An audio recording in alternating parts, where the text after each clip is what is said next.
Day 176. I got some news because I'm changing so many things right now and I'm passionate about it and I love it. So, what I can tell you, I listened to, um, it was while I was cleaning, Dr. Joe Dispenza's book Placebo. I read, I think, months ago. Dr. Gabor Mate, which is also the Why the Body Says No. These kind of books from these doctors are going to the same direction. And that's what I realized. The more I'm bored, because stress for me is a dopamine. I love stress. But not this kind of people stress. I love stress when it comes to having a lot of tasks and doing a lot of things. Big difference, by the way. Big difference. Stress with people kills me mentally, kills me from my body part. I get really sick when people get annoy me. But when I have a lot of tasks and I have to structure them and bring them into order, and structure people and bring them into order, structure apartments and bring them into order, I love that. I'm passionate about it and I'm really good at it. And that's what I realized, that this gives me peace, it gives me control, and that's what always when I'm very unhealthy or when everything goes to then when I can organize things or structure it, I can keep myself calm. And the more I have to structure and the more chaos people bring me to structure, the more I'm in peace. And that's also about the placebo effect. Why does placebo actually work? And that's like the big thing. It works with everything. Every illness you have, it works. Placebo works. Placebo works with MS, with cancer, with tumors even. You can see it on the picture. So there are so many placebo things that showed how things just disappear if you think hard enough that you don't have it, or if you just focus on the good parts and doing stuff like Joe Dispenza did in the end. But I can tell you, and that's what I tell in a lot of interviews, and also a lot of my videos, MS triggers to be worse more and more the more you're surrounded with people and things that put you in the position that you are sick. You are so sick, you can't do it. And I realized that like hardcore when I was in Bosnia with my grandfather and my mom. To watch that, whoa, I started screaming because my grandfather was preparing himself to go outside and buy fruits. My grandfather is almost 90 and he has a lot of health issues. So he also thinks he forgets things because the city is completely new. He's still, from the war, he's living there his whole life, and all the buildings are changing constantly. It's like really hardcore. I can't even know where I am sometimes in a city, but that doesn't mean that I'm senile, that I have Alzheimer, because I just don't know where I am because the surrounding is changing constantly. But my mom is putting him sometimes in a position that he thinks that he's having this, and even my mom herself is convinced that she's getting senile, Alzheimer, and these kind of things. I don't know where this is coming from, but I'm always telling her, shut up, stop it, that's not true. If people forget things, there are so many reasons for that. Even nutrition brings people to have these minds that are just forgetting things. Breast implant illness, by the way, research it now because of my situation. Big part of it, that people just forget things. This is insane. This is insane that nutrition and stuff can make you forget things.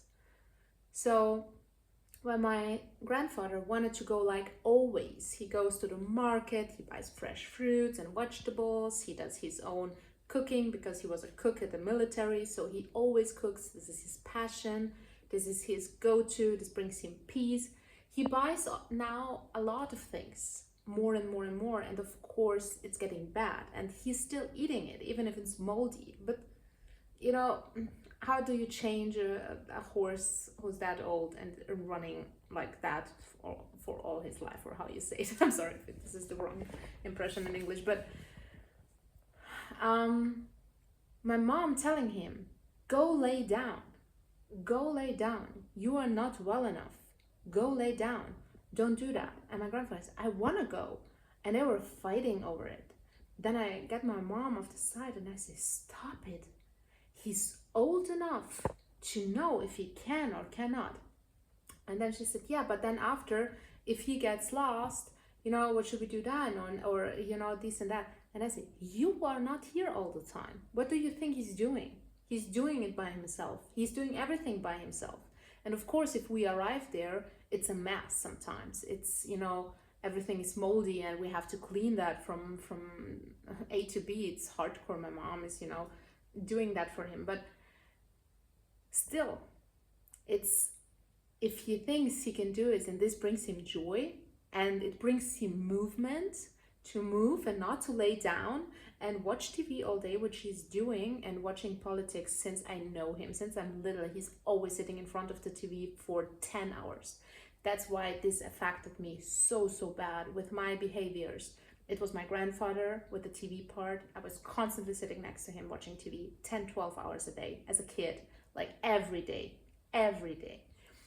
And my father was eating constantly cookies and sweet stuff, so I was eating that. So I'm in a position where I know what's going on, and I know I need to work on that, and I need to change my mind. And that's not easy, but it's important to realize where these things coming from. So I can tell you, if you go back to a childhood or to childhood moments, especially if you have the chance or the luxury to spend some time with your elderlies, or people that you've been surrounded, you can recognize your problems sometimes faster, and then you know how to work on that.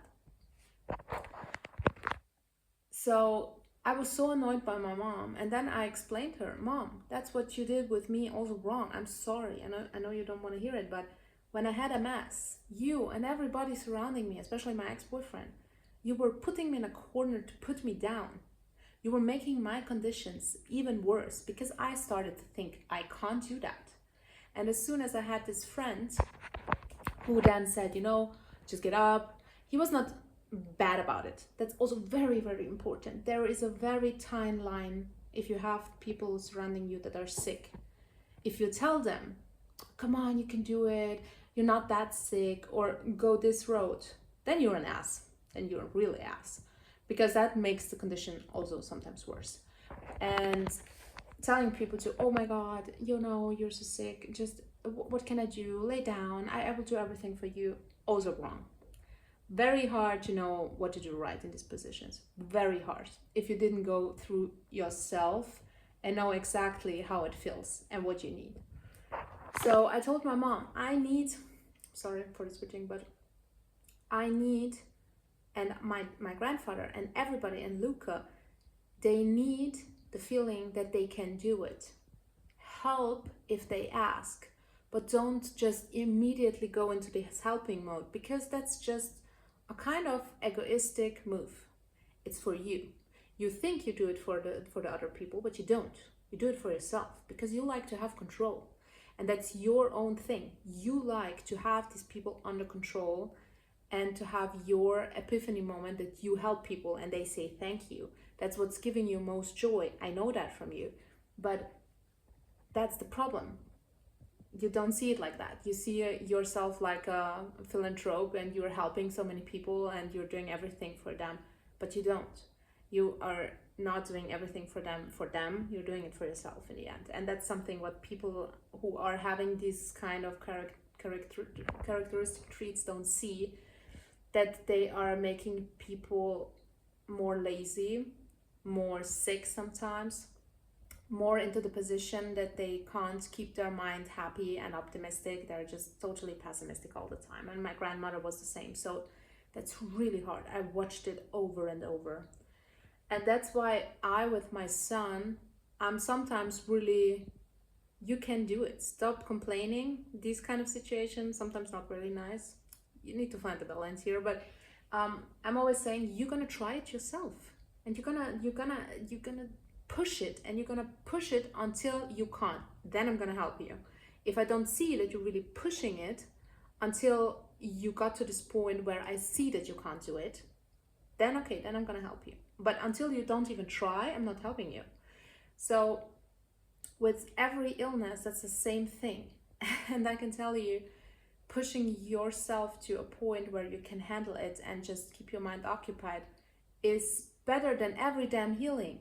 And everybody who followed me the last couple of weeks, it's insanity what I went through, of course, with all this information, and then cancer, and then this, and then my back, and then everything, and MS, and my, all these doctor's appointment, these crazy people trying to rip me off, who are insane with wanting me to pay 5,000 euros for some stupid plans. I got through a lot, and I got through a lot of therapy sessions for, with electrostatic things and so on.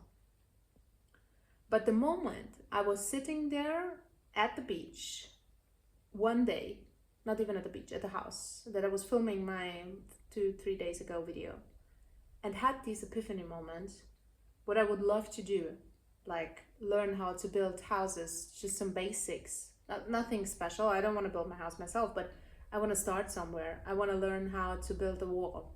I want to learn it, and I'm not the person that learns from YouTube. I'm not good at it. I need a teacher. I need to have praxis. I need to pay somebody who's building walls for their living, and just ask them if I can pay them 1 hour and they're just teaching me. That's actually a good idea. I didn't think about that. I'm gonna do that, and just teaching me how to do it, so I can do it myself, because I like to do my things myself. It gives me control.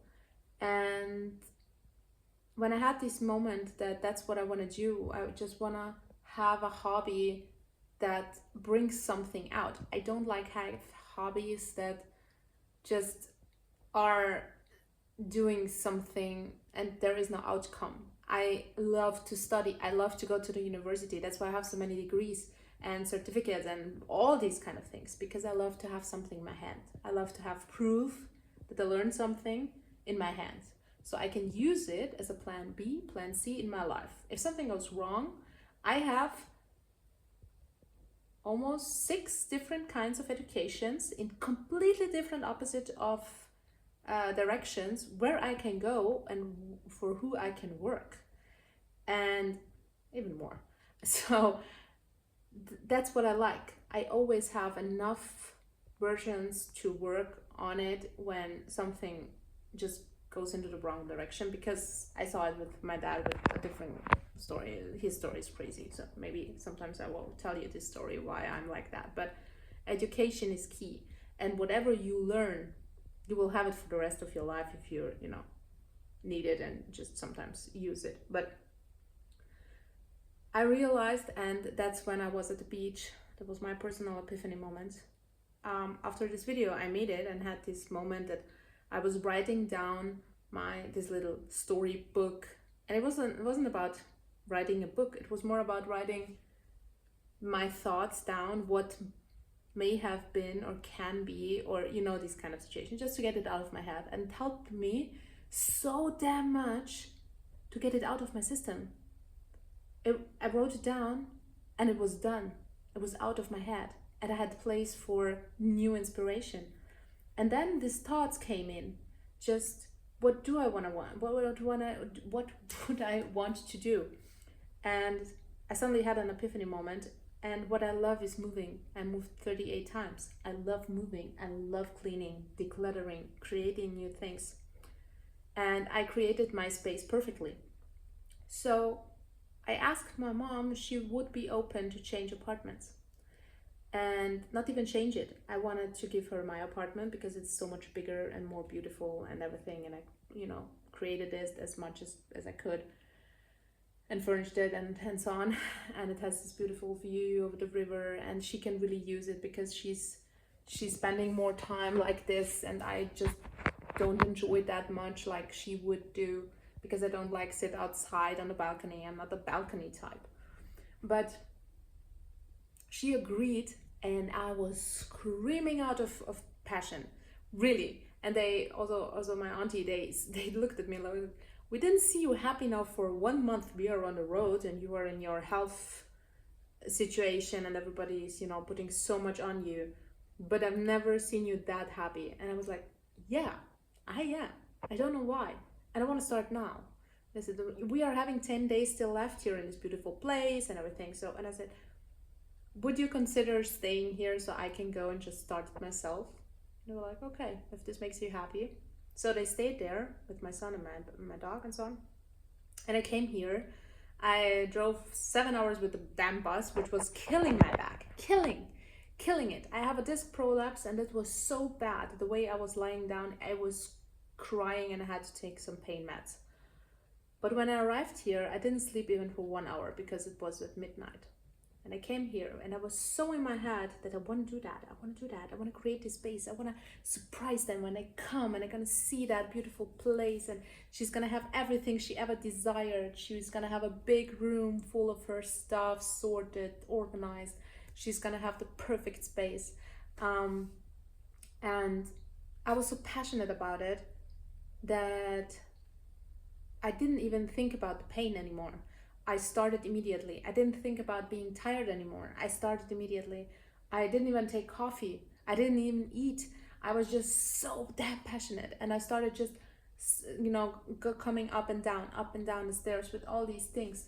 My body was able to do things that it couldn't do for weeks just because my mind went into passion mode. Pure passion mode. And I'm, passionate about a lot of things, but not that passionate. But this kind of passion, you need to find your trigger. That one little thing that makes your heart jump and you want to just start and do it. If it's painting, maybe it just, every time you see just, some kind of pans, you just want to start immediately paint everywhere where you want to do. Or write everywhere when you can do it. And just take some days off and just go somewhere and write if you want to write. But I can tell you, writing my fantasies down, which I would love to tell people this and that, which I can't. I want to love to have this perfect life with this outcome, this scenario, to create this kind of story just for myself, not for anybody else to read, but create it like a book so I can read it like a book, I myself. That brought me so much space in my brain for other things. That's really something I can tell you. And now I'm just moving the things up and down like crazy and creating her a space that it will be perfect for her needs. And I'm just happy. I'm not tired at all. You see me, I didn't sleep like much, but I'm so passionate about it. So damn passionate. And it brings me the most joy, like for days. It brings me that I just can handle all the things and I can just forget about all the other stress, because all the meetings, I don't care about this crazy lady in my office. I just look at her and I know, you know what? In half an hour, I'm gonna start, putting stuff up and down again, and I'm gonna create a cool space, and I'm gonna make it so cool for my family. And it brought me to the position today. I was in the meetings that it was like, I don't care about you. And I was in the meeting before. I was like, you know what? You all guys are making a mess. Let me clean it up for you. And it was like, what? I was like, this are the problems, right? Yes. This would be the solutions, right? Yes. So let me organize it. And I was like, oh my God, thank you. Yes, organize it. It's like, okay, I'm creating my space to make it more structured and just to put my talent out there, which I love, make structured things. So I created also in my job a place again and more tasks that keep me occupied, so I don't think about all the other crap that's going on. So find your passion, and passion is not meant that's something that's gonna make you money or something. Sometimes it's really just cleaning because it gives me power, it gives me control. I can do it without asking anybody. I can do it without people. I can do it by listening music, watching television, or listening to some audible, like now the Placebo from Dr. Joe Dispenza, which I never usually like to listen to these kind of audios, but it was fine. I was having my phone, having my audible, and just moving and creating this space. And that's what I want to tell you. So, and today also in my garden, by the way, my apple tree gave me 1 apple. 2 apples were just, masked up from the birds, or I don't know. There was 1 perfect apple left, and I ate this apple. And I ate 2 strawberries from my own garden yesterday. And that's what I see, to create my own things that are coming in moderation, that are teaching me moderate myself. That's also kind of a little bit of a peaceful moment to have that. One thing also that I want to do at some point, when I really have the feeling now I've done everything around the house, which is a lot now, maybe a year I will take to create the space like I really want to do it if I do it myself. But I want to have some chickens, and my mom also wants to have some chickens. So my next passion is gonna be just put myself and figure out how to have some chickens, you know, and just create something like that, and a little bit more into gardening. So if I create my space, I don't know if I said that, I'm not moving into my mom's apartment. I'm creating my mom's apartment to be the place which I can rent. So I will have some, hopefully, if everything goes good, some excess money from Airbnb. So I can have that for meat, or, you know, have just plan D. Just love plans. And backups, just to have that in mind.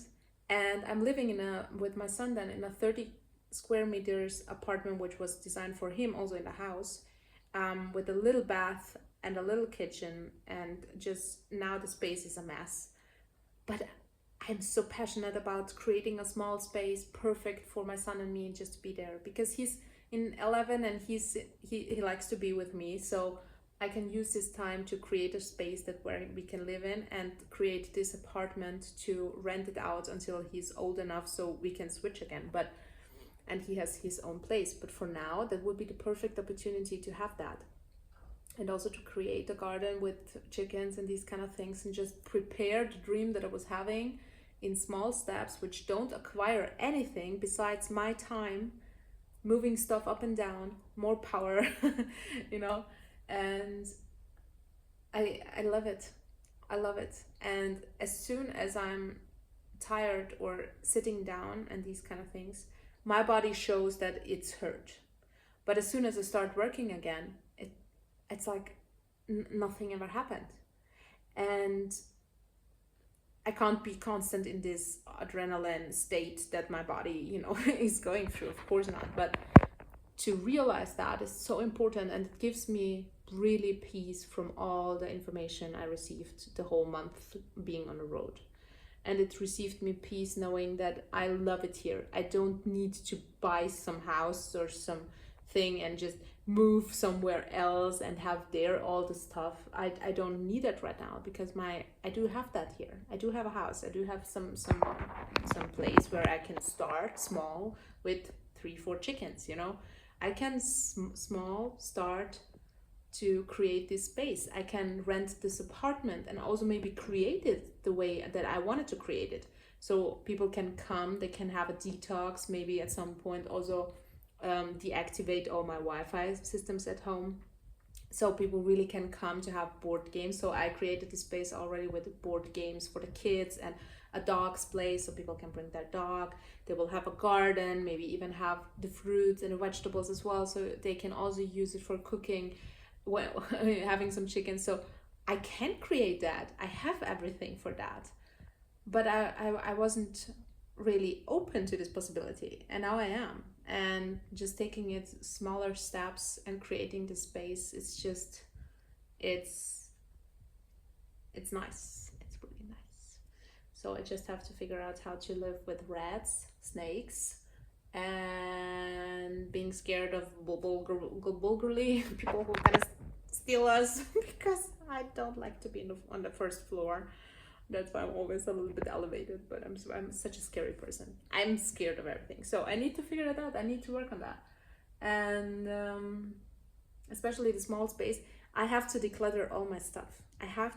I'm so damn minimal. I already eliminated about 70 to 80% of all my things. Oh, my allergies. Sorry. But right now, I have to even minimalize more, because I was 1 month on the road and I used half of the stuff that I was packing, half of it. That's when I realized I really don't need that much. I don't. And I really want to have that at my home as well. Why should I have so many stuff? Even me being really, really minimal already, but I still have too much stuff. So why not even minimalize that? And that's the beauty about Carnivore. You can live minimal. You can live so minimal with your kitchen, and you don't need a lot of gadgets and tools and shopping lists and anything. And Also, a good part is I was overdoing it on holidays. Croatia, I was eating 70-80% meat, and the rest I was so screwing up. When my family, also my auntie, and so they ate some rice and some fries and some pizza. So I always had a little bit of a bite. The good part is about pizza, I don't like the bread parts. I'm only eating the cheese and the tuna, so that was okay. But I had also, a handful of fries or a handful of rice to taste it. We almost every day had some ice cream or something sweet, and we had too much fruits, which are triggering me hardcore. If I eat fruits, one day easy, 2 day easy, just a little bit, and then I'm eating more and more and more fruits, and then I'm eating sugar. So I had to reset myself. And today I made a really, really yummy rump steak because my fridge is still full of rump steaks and ground beef. That's the only thing I have, and I don't have the time to go shopping, so that's the only thing I'm eating because I'm really far away from everything, and that's what I wanted. And I'm so stupid sometimes, really not stupid, it's I didn't realize that much, that this is the perfect place I already have to live the way I wanted to live, to not have the possibility to always just go outside and have the city and be tempted all the time, and to have much people around me. I don't have that here. We have completely nature, peace. We have a place. I have an apartment I can rent out. I have a place, a little garden where I can create my own stuff. I have all of that, and I'm focusing on, oh my god, this stupid woman at my work, she's taking up all my space in my brain. I went overboard creating scenarios how I can tell her how stupid she is. What the hell is going on in there? And realizing that is the most important step to heal all of the issues most people have. Realizing, what the hell are we doing? I also saw that video which this stupid woman did from Courtney Luna, being so damn aggressive about her eating butter and everything. Why are you so aggressive about it? Why does a woman on the internet, which you don't even know, take away so much space in your brain, in your time, that you have to think of her and be aggressive about her, take away all your positive thoughts? It's insanity. It's insanity where we are going with our whole society, actually, but even more and more, especially when we're online. People criticizing us, making crazy videos. I also saw the video from Michaela Patterson about Candice yesterday. Hardcore, really. If you yourself create a life that is worth looking, you can create content online that is worth looking at and not criticizing others for the way they're living. So I really started pitying all these people who are constantly criticizing everybody else. I'm so pity you, but never really live something that is worth talking about. That's just sad. So and yeah, I can tell you, I'm just excited, happy. My pain is going up and down, but with my focus and my rump steak, I just want to eat another one. I'm really craving steak so bad, and yeah, I just love it. So I hope you can see that sometimes take a look at your place, at your space in your brain, what you're having, what you're surrounded with, and honestly think about it. If you're not already having everything you need to create something out of it that will bring you joy without, changing everything and quitting your job and moving somewhere else and, getting divorced or I don't know, whatever it is that is annoying you. But can you not change something just a little bit to make it more desirable and create your own space where you can do something that you maybe can be passionate about? So I would love to know if you already know what you are passionate about, and see you maybe tomorrow if I can handle my things here. So goodbye, I'm gonna eat something.